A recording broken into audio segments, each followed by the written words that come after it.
So hi guys, in this video I'll be telling you how to update TWRP to version 3.7 in MI 11X Redmi K40 or Poco F3. So prerequisites are you need to have TWRP pre-installed and your bootloader unlocked.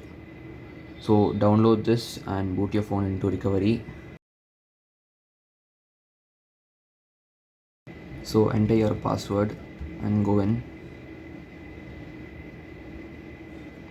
Now head into advanced, install recovery RAM disk, select your image file and then swipe to install. Wait for it to get flashed.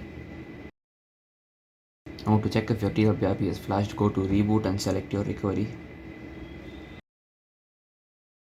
So well, as you can see, the version is now version 3.7 and the change logs are they updated the magic version to 25.1 and decryption is supported.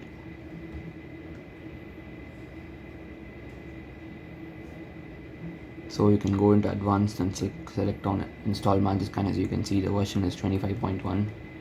You can install this if you want by just swipe to confirm. And if this video helped you on how to update TWRP and install Magisk, please like, share and subscribe. Bye.